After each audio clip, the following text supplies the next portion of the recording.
Men don't fall in love because of your looks. They don't fall in love because of how good you are in bed. They don't even fall in love because you cooked him his favorite meal 3 times in a row. Nope. The truth is way more surprising, way more psychological, and way more uncomfortable than you think. And until this one thing happens first, he'll enjoy you, he'll like you, he may even chase you, but he won't love you. Stick around, because once you hear this, you'll understand why some women get crowned as the one while others get ghosted faster than a bad Tinder date. The shocking reality check. Let's clear something up. Men don't fall in love the way women imagine. You might think he notices your beauty, laughs at your jokes, feels chemistry, and boom, love. Wrong. That's attraction. That's dopamine. That's his lizard brain saying, she's cute, proceed. Love? That's not fireworks. That's construction work. His brain has to build love, brick by brick. And unless a certain emotional condition is met, he won't build it at all. That's why you've probably seen this play out. He texts every day, says all the right things, introduces you to his dog, and then suddenly says, I'm just not ready for something serious. Translation, the condition was never triggered. He was swimming in attraction. But love didn't even pack his swimsuit. The big mistake women make. Here's where it gets messy. Most women think effort equals love. They overgive, overcare, overinvest, thinking, if I prove I'm loyal, he'll see I'm the one. Hate to break it to you, but in his mind, that doesn't equal love. That equals convenience. It's like handing him free Netflix, free Wi-Fi, and free pizza. He's going to enjoy it, sure. But is he going to value it? Nope. He'll just consume it until the subscription runs out, then move on to the next one. Why? Because love isn't born from being comfortable. It's born from being challenged emotionally in a way that feels safe. And that balance, most women miss it completely. Attraction is cheap. Love is expensive. Attraction is the free sample at Costco. It's easy, it's instant, it takes no effort. That's why a man can feel it with 10 women in the same week. But love? Love requires him to invest his time, his effort, his vulnerability. And here's the kicker. Men don't fall in love until they feel their investment is worth it. That doesn't mean you play games, ghost him, or act like you're too good. It means you trigger the one thing his brain is secretly begging for. Something money, looks, or sex can't buy. And that something, we'll get to it in a second. But trust me, it's not what you think. What actually flips the switch? All right, drum roll, here it is. Men don't fall in love unless they feel emotionally significant. Let that sink in. Significant. Not sexy, not entertained, not comforted. Significant. This is the one thing that separates women he dates from women he commits to.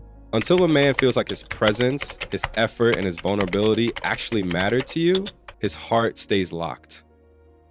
And no, I don't mean fake flattery. Men can smell fake validation from a mile away. I mean, when you give him that rare experience of feeling like more than just a provider, more than just a paycheck, more than just a body with Wi-Fi and muscles. When a man feels significant, like he brings unique value to your life that no one else could, his brain goes, oh no, I can't lose this.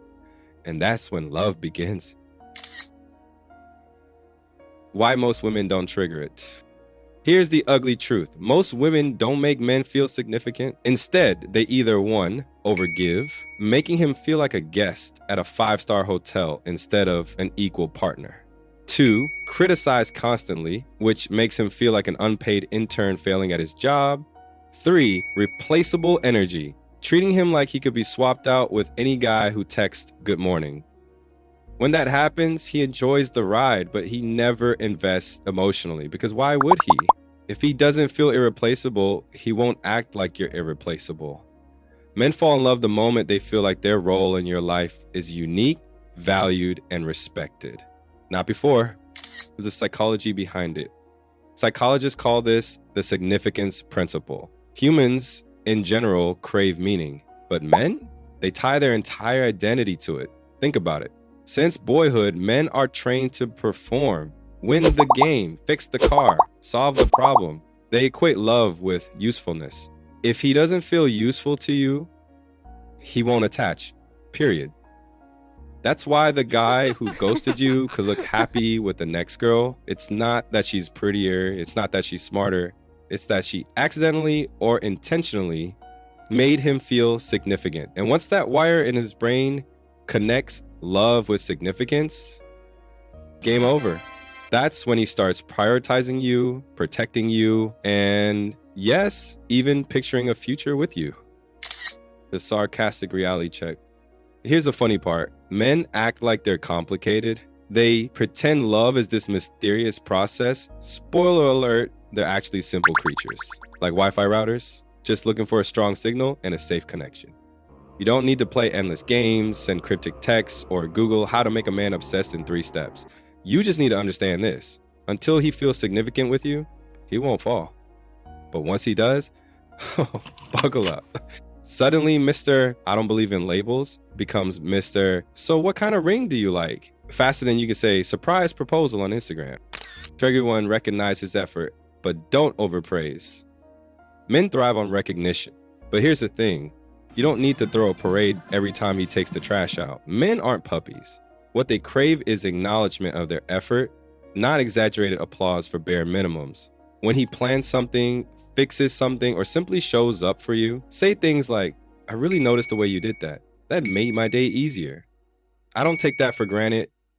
See, acknowledgement makes him feel like his effort matters, but overpraise, that cheapens it. If every little thing gets confetti, he knows you're faking it. And remember, significance comes from being uniquely valued, not treated like a kid who got a gold star for breathing. Trigger 2, let him teach you something. Men are hardwired to want to feel competent. It's baked into their psychology. If you ask them to teach you something, even something small, you unlock that feeling. Could be, show me how you grill that steak, or can you explain how this gadget works? The point isn't that you need him to teach you. It's that you're giving him space to shine, and when he feels like your go-to source of knowledge or skill, he doesn't just feel useful, he feels irreplaceable. His brain goes, she looks to me for things no one else gives her. That's the birth of significance. And that's when you stop being just another person in his life. You become the one person who lets him feel like the man he wants to be. Trigger 3, respect his opinions even when you disagree. Want to watch a man fall out of love faster than a bad Wi-Fi signal? Constantly dismiss his opinions? Here's the truth. You don't have to agree with them. You just have to respect his perspective. Instead of saying, that's dumb, try, I see why you think that, even though I feel differently. That's interesting. Tell me more. Respect doesn't mean silence. It means giving him space to express himself without fear of being belittled. Because once a man feels like his voice matters in your world, his brain translates that into my presence matters too. And that's the emotional domino that leads to deeper love. The paradox of significance. Now here's the twist. Men want to feel significant, but they don't fall in love with women who need them for everything. They fall for women who are complete on their own, but still choose to let him add value. It's the paradox. He doesn't want to be your savior. He wants to be your partner. He doesn't want you helpless. He wants you powerful, but still able to let him step in sometimes. Think of it like dancing. You could totally dance alone and you'd be fine. But when he joins in and you let him lead for a few steps, he feels the rhythm too. That's when significance blossoms into love. Why this works? The neuroscience angle. Brain scans have shown that when men feel valued and significant, the oxytocin release, the bonding hormone, skyrockets. It's the same hormone that bonds mothers to babies, and guess what? It bonds men to women too. When a man feels significant with you, his brain links that oxytocin high directly to you, which means you stop being just another woman in his life. You become his emotional addiction, and when his brain is addicted, game over. That's when you go from casual to committed, from maybe to must-have, from temporary to forever. So here's the question I'll leave you with. Which men in your life are showing you that you are significant to them? Because remember, it's not just about making a man fall in love with you. It's about making sure you're giving your love to someone who makes you feel equally irreplaceable. If you're doing all the work and he's not, congratulations, you're not his queen, you're his convenience. And the man who doesn't make you feel significant isn't the one who deserves to fall in love with you. Thanks for watching.